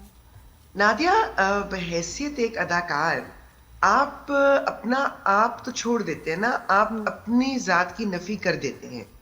उसमें मेरे लिए एज एन एक्टर ये बहुत जरूरी होता है कि क्या मैं उस किरदार को समझ रही हूँ। अगर मैं उस किरदार को समझ रही हूँ तो फिर मुझे वो किरदार बनकर उन चीजों को, उन जुमलों को उसी तरह से निभाना है। अब उसने कह भी दिया और नहीं भी कहा, क्योंकि वो जिस तरह की आगे आगे आप देखेंगे, क्योंकि बीगुल के जो स्क्रिप्ट और किरदार होते हैं उनका मजा ये होता है कि वो एकदम खुल के सामने नहीं आते, वो आहिस्ता आहिस्ता आपको समझ में आना शुरू होती है। उनकी जैसे ना वो परत जो खुलते चले जाते हैं तो आपको लेकिन उसका मकसद क्या है इस औरत का जो ऐसे सवाल एम्बैरेसिंग पूछ रही है, और इस सवालों से वो क्या जानना चाह रही है, क्या बेटी को बताना चाह रही है, मकसद क्या है उसका? ये हमारी जो है ना ऑडियंस की सबसे मजेदार बात ये कि हम किताब का आखिरी सफा पहले पढ़ना चाहते हैं। तो जहां पे आप एक नॉन लिनियर कहानी देख रहे हैं, वहीं पर किरदार भी एकदम खुल के सामने नहीं आते। तो जो अजम्पशंस हो रही हैं कि जी वो स्टेप मदर है तो वो उसके साथ जाती कर रही है, या सार्कास्टिक हो रही है, या वो बेटर औरत है, नहीं, कई दफा लोग अपनी जिंदगी के तजुर्बात और मुशाहिदात की वजह से बड़े खरे हो जाते हैं। सही कह रहे हैं। और उनको पता होता है। अब एक ये अगर आप जनरली सोचें तो एक मर्द है, एक मतलब निस्बतन पक्की उम्र का मर्द है और वो शादीशुदा नहीं है, तो वो ये भी जानना चाहती है कि वो शादीशुदा था या नहीं था, और अगर उसकी शादी इतनी जल्दी खत्म हो गई थी तो उसके पीछे क्या वजह हो सकती है। लेकिन जो इस माशरे में हम रह रहे हैं, हमें भी पता है और हम जानते हैं सैडली कि बहुत सारी शादियां इसी तरह से चल रही हैं, घिसट रही हैं, क्योंकि औरतें खामोशी इख्तियार कर लेती हैं। और एक्चुअली इसका तो कोई किसी की हिम्मत भी नहीं होती है सवाल करने की, हालांकि ये वजह बनती है बहुत सारी तलाकों से, लेकिन कोई सवाल कभी किया ही नहीं है जाता। एक एक महीने में आप देखें तलाकें हो जाती हैं। सही। और कई दफा सालों नहीं होती, क्योंकि वो औरत खामोश एक जिंदगी में एक ड्रामा करती रहती है। लोग उसको सवाल पूछते रहते हैं, बच्चा क्यों नहीं हुआ? हाँ भाई, औरतें आजकल, लड़कियां अपने करियर बनाना चाहती हैं, फैमिली नहीं शुरू करना चाहती। वो हर चीज बर्दाश्त करती है, कभी कह नहीं पाती कि मेरे मियाँ के साथ कुछ गड़बड़ है। बिल्कुल सही, बिल्कुल तो सही। अब मैं जो मम्मी का कैरेक्टर है ना, मम्मी से बड़ी देख रही हूँ, खुली मुंह पर पूछने वाली औरत है, क्योंकि उसको जिंदगी के हाथ लगे हुए। बिल्कुल। और आप हिना, आपको खुशी होती है इस बारे में कि आप तो बहुत पहले से विमेन राइट्स की बात करती आ रही हैं और आप शो भी होस्ट करती थी, उलझन सुलझन, उसमें बड़े मामला ज़ाहिर है, डोमेस्टिक प्रॉब्लम्स और ये, तो अब ज्यादा ड्रामों में ऐसा हो रहा है कि खवातीन को बाइख्तियार बनाया जा रहा है, उनको ये बताया जा रहा है कि अगर आपके साथ जुल्म ज्यादती हो रही है तो आप आवाज उठाएं उसके बारे में, कोर्ट ऑफ लॉ में जाएं। मेरे लिए तो it's like a dream come true कि मुझे ऐसे प्रोजेक्ट से ऐसे किरदार मिल जाएं, क्योंकि मेरी खुशकिस्मती कहूँ या बदकिस्मती तो नहीं कह सकती, लेकिन मुझे एक चीज का बहुत दुख होता है, जैसे केस नंबर 9 में भी हुआ। मैंने अपने काम की वजह से इतने रेप विक्टिम्स के साथ काम किया हुआ है। अपनी अम्मी की being a member of women action forum and war, अम्मी की वजह से मैंने इतनी खवातीन को देखा हुआ है जो रेप का शिकार हुई हैं, कि मुझे जिस तरह से मैं उन चीजों को समझ रही थी और देख रही थी और उस माँ की कैफियत को फील कर रही थी, वो बहुत मुश्किल हो रहा था मेरे लिए। But on the other hand it's also very fulfilling कि देखो ये बातें करने वाली है। उसी तरह से जो मम्मी का कैरेक्टर है, ये औरतें जो दुनिया में इतना कुछ सह चुकी हैं, कड़वी वो नहीं है, लेकिन अब उसको समझ में आ गया कि भाई अब जिंदगी में आपने स्टैंड लेना है। अपने लिए नहीं लिया ना, बिल्कुल कोई बात नहीं, मगर समन जो है बेटी नहीं है, मगर बेटी की तरह प्यारी है और वो मम्मी को बहुत मान देती है। इंटरप्रिटेशन की बात है कि अब वही मुझे बड़ी पॉजिटिव लग रही है कि ये तो कैरेक्टर बड़ा पॉजिटिव और समझदार है, देखा जाए तो। सौतेली माँ है, लेकिन वो कितनी प्रोटेक्टिव है अपनी सौतेली बेटी और हिना, इसका हिस्सा पंजाबी में बोलना, वो आपके लिए क्या मुश्किल था? हुक्का पीना, कोई कैरेक्टर का एक स्टाइल है भाई। कितना हुक्का पिया? एक तो मैं पंजाबी स्पीकिंग नहीं हूँ, तो वो जरा मुश्किल होता है, लेकिन आई होप कि वो कन्विंसिंग हो, क्योंकि ये एक एक्टर का काम है। और दूसरी बात ये कि जब आप एक जबान बोलते हैं ना, उसके साथ उसके पीछे एक कल्चर होता है। तो पंजाब की जो खवातीन है, जैसे आप अंदरून शहर लाहौर की खवातीन को देखें, उनका एक खास अंदाज है और वो खुली डुली हैं और वो हुक्का पीती हैं और उनको पता है कि उनको नहीं भी पीना चाहिए। And I am a very anti tobacco, anti smoking, and you had to smoke this hookah, शीशा कैसे किया फिर? कितना मुश्किल था। ये बिल्कुल वैसे ही है नादिया, जैसे एक बहुत साल पहले एक ड्रामे में मुझे मेरे किरदार को जिंदा दफनाया गया था, तो मुझे कब्र में उतरना पड़ा था। तो जब आप बहैसियत एक एक्टर अपने कैरेक्टर पर मेहनत करते हैं, उसको कन्विंसिंग बनाना चाहते हैं, आप बहुत सारी कुछ करते हैं जो आपके लिए मुश्किल होती है, तकलीफ ना। इसका मतलब यह है कि मैं ये समझ रहा हूं कि आप वो एक्टर हैं कि कोई भी कैरेक्टर आपके सामने आए, चाहे मुआशरे में वो टैबू ही क्यों ना हो, यानी उस पर बात लोग ना करते हो या बहुत ही बोल्ड कैरेक्टर भी हो, तो आप कहती हैं कि मुझे कैरेक्टर निभाना है और मुआशरे की अक्कासी करना, ऐसे जैसे चुड़ैल्स में जो आपके ऊपर तनकीद भी हुई। मैं निभाऊंगी, लेकिन मैं हमेशा ये याद रखूंगी कि उसकी ऑडियंस कौन है। चुड़ैल्स को मैं इसलिए कंपेयर नहीं करती क्योंकि वो ओटीटी प्लेटफॉर्म के लिए था, जहां आप सब्सक्रिप्शन पे करके देख रहे होते हैं। टेलीविजन, मेन स्ट्रीम टेलीविजन जो ड्रामा 8 बजे आता है, उसको फैमिलीज देख रही होती हैं। तो अगर आपने अब, क्योंकि हमारे बच्चे, आई एम सॉरी, बच्चे बुजुर्ग जिस तरह के टिकटॉक्स बना रहे हैं और जिस तरह की चीजें वो सोशल मीडिया पे देख रहे हैं और जिस तरह की गंदी, आई एम सॉरी, इंफॉर्मेशन उन तक जा रही है जी, तो वहां पर उनको सही रास्ते पे लगाना और सही मैसेजेस देना इवन मेन स्ट्रीम टेलीविजन में जरूरी हो गया है। मगर आप उसको थोड़ा सा संभल के करते हैं। बिल्कुल। मतलब अगर मम्मी का कैरेक्टर ऐसा डायलॉग बोल भी रहा है तो वो इशारतन उसने कहा है, जुमाई ने कहा है, मगर मुंह फाड़ के उसने एकदम से नहीं बोल दिया है। तो कुछ चीजें आपको सेंसिटिविटी को देखकर करनी पड़ती हैं। और जब आपके पास बीगल जैसी राइटर हो जो वाकई इतनी, कहते हैं ना, she walks on thin ice जब वो लिख रही होती हैं, और उसी तरह से काशिफ निसार जैसा डायरेक्टर हो जो इतनी समझदारी के साथ उसको एग्जीक्यूट करवाए, तो मेरा ख्याल है एक्टर का काम बहुत आसान हो जाता है। And you are so lucky, है ना। अभी आपने बैक टू बैक पाकिस्तान के सबसे बड़े दो बड़े जो नाम है उनमें, उनके साथ काम किया, इतने अच्छे रोल्स, इतना कुछ सीखने को मिला, माशाल्लाह बेस्ट टाइम आपका चल रहा है। लेकिन आप भी नादिया और हिना भी दोनों हमारे साथ ऐसी खवातीन हैं कि जिनको अप्रिसिएशन भी बहुत मिलती है सोशल मीडिया पे, लेकिन कुछ कह देती हैं। हिना भी किसी ज़ाहिर ओपिनियन होता है और किसी का पॉलिटिक्स को लेकर तो ट्रोलिंग भी होती है। हिना मुझे बताएं कि ये सोशल मीडिया को कैसे देखती हैं, सीरियसली लेती हैं जब लोग तनकीद कर रहे होते हैं, या आप कहती हैं क्रैप है छोड़ो बस सही है देख लिया, या देखती भी नहीं है कमेंट्स? नहीं, मैं जरूर देखती हूँ, और उसकी वजह यह है कि देखिए मैंने कभी भी अपने किसी काम को फ्रिवलस नहीं समझा, लाइटली नहीं लिया। अगर मेरी कोई ओपिनियन है तो अगेन मेरी वो ओपिनियन ऐसे किसी इमोशन के ऊपर बेस्ड नहीं होती है। उसके पीछे क्योंकि थोड़ा सा क्योंकि जर्नलिस्टिक बैकग्राउंड भी है ना, तो चीजों का आप सोच आपका तो बनता है, बिल्कुल बनता है, इन्वेस्टिगेट करके बात करते हैं ना कि ये देखो ये सही नहीं लग रहा। और कोई कई दफा कुछ चीजें जो होती हैं वो इवन एक लेमैन को नजर आ रहा होता है कि भाई ये सरीहन गलत है, मतलब ये जो है ना 2 और 2 4 नहीं बन रहे भाई, ये कुछ और ही बन रहा है। तो वहां पर मैं लोगों को जवाब इसलिए भी देती हूँ कि जहां मुझे लगता है कि आपने एक गुफ्तगू शुरू करनी है, अगर आप बात कर रहे हैं, आपकी बात करने का ये मकसद है ना कि लोग इसके बारे में सोचें, तो वहां पर गुफ्तगू बनती है, मगर तमीज के दायरे में। जहां मुझे नजर आता है कि ये बिला वजह की बकबक करने के लिए या अपनी फ्रस्ट्रेशन निकालने के लिए या किसी दूसरे एजेंडे के तहत लोग बकवास कर रहे हैं नहीं, और कुछ पेजेस वाले, कुछ इन्फ्लुएंसर सिर्फ ये अपना चैनल जैसे चला रहे हैं, देखें इन्होंने क्या कहा, ऐसे बोला, किसी किसी नाम के साथ डॉक्टर भी लगा होता है। मैं हैरान हो जाती हूँ कि ये क्या कंटेंट बना रहे हैं ना। अंदिया, एक खातून, मैं एक दिन नमाज पढ़ रही थी तो मेरा फोन इतनी बार बजा कि मैंने कहा जाहिर नमाज की जो तो नहीं उठाना था। हाँ। जब इवेंचुअली मैंने देखा तो 3-4 मेरे बहुत करीब लोगों की बैक टू बैक कॉल्स थी। तो जो मैंने पहला फोन जो किया कि क्या हो गया भाई, तो मुझे जवाब जो वहां से आया, हेलो कि भाई खुदा का शुक्र है तुम जिंदा हो, क्योंकि सोशल मीडिया में कुछ चल गया होगा। सही है। उन्होंने एक पूरी YouTube पे आधे घंटे का प्रोग्राम किया है जिसके नीचे टैगलाइन थी कि हिना ख्वाजा बयात इंतकाल कर गई, लेकिन पूरे आधे घंटे में मेरे बारे में हर बात कर ली सिवाय मेरे इंतकाल। हाँ, अच्छा वो नहीं था, वो बात नहीं किया। ये बड़ा इंटरेस्टिंग है, सिर्फ कैप्शन थी, सिर्फ कैप्शन। क्या बात है। अच्छा, मैं आपसे कहूंगा, एक गुजारिश है मेरी, एक गुजारिश है, आप होस्टिंग ना छोड़ें, जरूर करें, क्योंकि अल्फाज का चुनाव, शुस्ता जबान आजकल जो अच्छा मुझे बताएं, आजकल आप कैसे देखती हैं जो होस्ट कर रहे होते हैं लोग मुख्तलिफ शोज, एंटरटेनमेंट के हों या सीरियस, चेंज भी बड़ा आया है बहुत, they felt short of words, उनके पास शायद उन्होंने किताबें नहीं पढ़ी होती।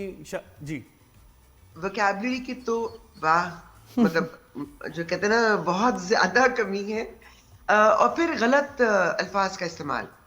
क्योंकि मैंने इवन बहैसियत एक एक्टर, मैं कई दफा लोगों से, जो हमारे नए बच्चे हैं, मैं उनको भी जब कह रही होती हूँ तो मैं कहती हूँ कि थोड़ा सा चीजों को प्रोसेस होने दो।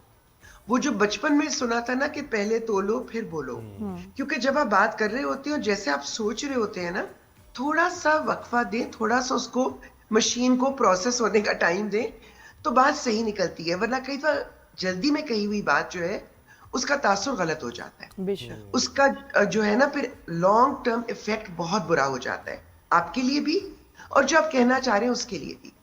तो कुछ ग्रूमिंग की कमी है, कुछ अंग्रेजी माशाल्लाह बोलने का इतना शौक है सबको, गलत बोलेंगे वो भी गलत, मगर सही उर्दू नहीं बोलेंगे भाई। हाँ, गलत अंग्रेजी बोलेंगे। ठीक बात है। ये बस कुछ तो ये मेरे छोटे छोटे पेट पीव्स हैं। अब मैं होस्टिंग करूं, मुझे नहीं पता कि किसी चैनल में इतना दिल गुर्दा है कि मुझे बर्दाश्त करे। क्या मतलब, इससे क्या मतलब आपका? तो भाई ना, व्हाई नॉट न्यूज चैनल, जिस तरह भी मैंने भी स्विच किया, और मुझे बड़ा अच्छा लगता है कि मैं रियल इश्यूज पे, चीज़ों पे बात करती हूँ जो मुझे आई फील कि इस एज में मुझे सूट भी करता है, मुझे अच्छा लगता है। मैं न्यूज चैनल पर ही होती थी, अगर आपको याद हो। हाँ बिल्कुल, तो वही दोबारा अगर वो न्यूज का ही सिलसिला हो तो why not. I would love to, if the opportunity comes up, I would love to, क्योंकि मुझे लगता है कि बहुत सारी चीजें जो हैं आप इनडायरेक्टली, जैसे हम एंटरटेनमेंट के जरिए कर रहे होते हैं, कुछ चीजें बहुत डायरेक्टली अप्रोच करने की जरूरत होती है। बिल्कुल। और हमारा, क्योंकि हमारा जो बेशतर तबका है, लोग वैसे पढ़े लिखे नहीं है, स्कूल कॉलेज की शक्ल भी नहीं देखी, और उसके अलावा लोग किताबें नहीं पढ़ते, तो फिर एक तालीम का जरिया, आगाही का जरिया यही बनता है कि आप न्यूज में आने से पहले मुझसे जरा पूछ लीजिएगा क्योंकि मैं फिर आपको शेर व शायरी का भी शौक है, मैं कहूंगा बात करनी मुझे मुश्किल कभी ऐसी तो ना थी जैसी अब है तेरी आप माशाल्लाह जिनके साथ बैठे हैं ना वो बड़ी प्रो है भाई जैसी अब है तेरी महफिल कभी ऐसी तो बड़ा मुश्किल हो गया ये। उस्ताद है हमारे, मुझसे जानती है, उस्ताद मेरी है तो उस्ताद है, मैं तो बड़ा सीखती भी हूँ है ना सही है ना। लेकिन ये कहती हूँ मीडिया कितना बदल गया, ये सोशल मीडिया जिस तरह डिस्टॉर्ट करता है आपके जुमलों को, आपकी बातों को, वही बातें जिनका इतना असूलन इम्पैक्ट होना चाहिए, जो बड़ी समझदारी की बातें होती हैं, उनका मजाक बना देते हैं। नादिया उसकी वजह ये ना कि देखिए वो जो हम अगेन वही बात का स्कूल कॉलेज मगर कुछ याद रखा हो, जो सीखा था कि आप जब भी कोई चीज करते हैं आप उसका कॉन्टेक्स्ट जहन में रखते हैं, वो रेफरेंस टू कॉन्टेक्स्ट जो हमें सिखाया जाता था। तो अब होता ये कि सोशल मीडिया पे आपने पूरी 1 घंटे की गुफ्तगू का कि 2 मिनट लिए या 1.5 मिनट लिया और उसको आपने रील बना के वायरल कर दिया। अब वो किस पैराए में बात हुई थी, उसके पीछे क्या बातें हुई थी, उसके आगे क्या बात हुई थी, वो तो सामने आया ही नहीं। तो वो जितना सामने आया वो बिल्कुल डिसजॉइंटेड सा आया और उसका तासुर जाहिर है उस तरह से तो नहीं आएगा। ये वही बात होगी कि आपने पूरी किताब तो पढ़ी नहीं, आपने बीच से 2 जुमले उठा लिए। अच्छा मुझे एक बात है ना, डायरेक्ट सवाल आपसे एक जर्नलिस्ट का, अवामी नुमाइंदे को कैसा होना चाहिए? अवामी नुमाइंदे को नुमाइंदगी करनी चाहिए अवाम की, वो उसका हुक्मरान नहीं है। हम कहते हैं कि आप गवर्नमेंट सर्वेंट्स हैं, आप सर्व करते हैं, आपका काम खिदमत करना है अवाम की।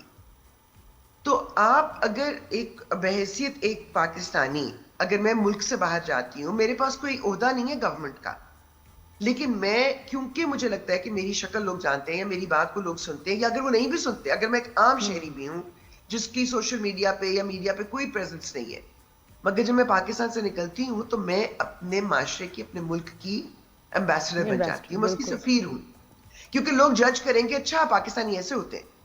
तो आपका तो बहुत बड़ा ओहदा है, अल्लाह ताला ने आपको एक ऐसा प्लेटफॉर्म दिया, आपको एक ऐसी जगह पे रखे जिसके साथ बहुत भारी जिम्मेदारी। बिल्कुल।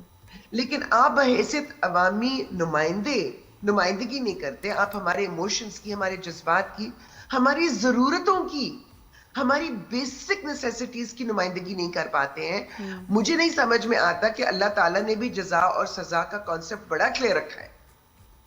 900 चूहे खा के बिल्ली हज को नहीं जा सकती, आप कुछ भी कर लें आप जवाबदेह हैं। बिल्कुल है। अच्छा ये है ना, ये गुल प्लाजा फायर के बारे में आप वो भी आपने फॉलो किया होगा न्यूज में, उसके बारे में भी कुछ बताइएगा कि क्या आपको लगता है क्या लैप्स हुआ? मैं उससे पहले 2 बातें करूंगी। जब जजा और सजा और अदल और इंसाफ आपकी बेसिक्स है, आप एक इस्लामी जमहूरिया पाकिस्तान में रहते हैं, आपका आइन कहता है आप एक इस्लामिक कंट्री है, तो फिर अदल इंसाफ एहतसाब अकाउंटेबिलिटी क्यों नहीं है? किसी को भी क्यों इम्प्यूनिटी मिले? ट्रू। दूसरी बात यह कि अगर आप देखते हैं कि ये सारा कुछ जो हुआ है, लोग बर्बाद हो गए हैं, तो आपको रात को नींद कैसे आती है? कि आपकी नाअहली की वजह से। हमारी बिल्डिंग कंट्रोल अथॉरिटीज जो हैं वो क्या काम करती हैं? पैसे लेकर जहां पर पार्किंग होती है वहां दीवारें बन जाती हैं, बाद में दुकानें खड़ी हो जाती हैं, कोई मेंटेनेंस नहीं होती। जो प्लाजेस चला रहे हैं क्या उनसे कोई पूछता है कि भाई आपकी वायरिंग, आपकी प्लम्बिंग, आपकी चीजों का कोई काम होता है? कहीं पर फायर सेफ्टी के, मैं और आप कहीं बाजार में चले जाए, मुझे बताएं कहीं आपको नजर आता है कि फायर एक्सटिंग्विशर भी लगे हुए हों? बिल्कुल नहीं। बिल्कुल। क्या लोगों को बताया जाता है कि एग्जिट्स कहां पर हैं? और ये सारा कुछ जो हुआ है और जो रिपोर्ट सामने आ रही है जी, मुझे तो कहते हुए भी, सोचते हुए भी खौफ आ रहा है। जी ये बहुत ही बड़ा बात हो रही है। लेकिन मुझे एक और बात दरवाजे बंद भाई, अब हर किसी का अपना ओपिनियन। लोग ये कहते हैं आप मुस्लिम लीग नून पे बहुत तनकीद करती है। मैं देखिए तनकीद नहीं करती हूँ, मैं सवाल करती हूँ। जो भी हुकूमत में बैठा है, अगर मुझे ये नजर आता है कि मुझे आप बताइए, मैं फलस्तीनी तो नहीं हूं ना, लेकिन जब गजा में ये सब कुछ होता है तो मेरा दिल रोता है, मैं रातों को सो नहीं पाती हूं। वो हमारी उम्मत के बच्चे हैं, वो हमारी नबी ने जिनके बारे में कहा था कि सब कुछ भी खत्म हो जाएगा, तो वो लोग मेरे ईमान को थाम के रखेंगे जो मस्जिद अक्सा के अतराफ में रहते हैं। तो मेरा दिल रोता है और मैं रातों को सो नहीं पाती। तो मैं उस तरह से शादियाने बजा के जिंदगी नहीं गुजार सकती हूँ। सही। जिंदगी चलती है, जिंदगी के अपने काम भी चलते हैं, लेकिन जब मेरे शहर में, मेरे मुल्क में कोई सानिया होता है तो क्या मैं खामोश बैठी रहूं? और जब आपके पास एक प्लेटफॉर्म है जहां पर कि आप चीजों को बदल सकते हैं, तो आप जाहिरी नमूदो नुमाइश में लगे रहें। अच्छा चले, बात सही है। देखिए दो तो हमारे राइट्स हैं ना, आप देखें अगर एक सिटीजनशिप हमारी है तो this gives us the right to ask the question. Number 2 हम टैक्स पेयर हैं, दूसरी वो हमें राइट मिला कि हम सवाल करेंगे हर चीज का। चले अब थोड़ा सा लाइटर उस पर गुफ्तगू का इख्तिताम करते हैं और कुछ एक्टर्स के बारे में मशवरे ले लें आपसे। क्यों, मैं कौन होती मशवरा देने? अच्छा ठीक है, चले नहीं तो वक्त भी खत्म हो गया, क्लोज करना। कौन से वाले वैसे, लेकिन सबा के साथ कितना मजा आया होगा ना काम करके, हैं हिना? आप तो उसकी मदद प्ले कर रही हैं। सच कहते हैं ना, खरा एक्टर है ना। पता है आपको, अपनी जात की नफी करके अपने किरदार को निभाना, अपनी सोच को पीछे रख देना, ये बड़ा मुश्किल काम होता है, क्योंकि तभी किरदार आपका कन्विंसिंग होता है। बस हमारे लिए मुश्किल अभी ये है कि आपसे 15 मिनट बात नहीं हो सकती, ये तो बिल्कुल नहीं हो सकती। नेक्स्ट टाइम 1 घंटा कम से कम हिना के साथ, कम से कम है जिसमें आपसे बात हो सकती है। हिना की शाइनिंग, स्माइलिंग, और आप बोलते हुए भी अच्छी लगती हैं, एक्टिंग करते हुए भी हमें कमाल लगती है माशाल्लाह। You are an asset really. बहुत शुक्रिया, आपने वक्त दिया मेरा शायद। Thank you. मैं इतने एंजॉय करती हूँ उनकी एक्टिंग, और बताए इतनी वर्सेटाइल है, सीरियस, फनी, बिल्कुल intense, anything, and Hina does it beautifully. अच्छा हमें क्लोजिंग करनी है, कल आपसे इंशाल्लाह मुलाकात होगी, अपना ख्याल रखिएगा, फीडबैक देते रहिए। नादिया और ज़ुएब को दीजिए इजाजत। अल्लाह हाफ़िज़।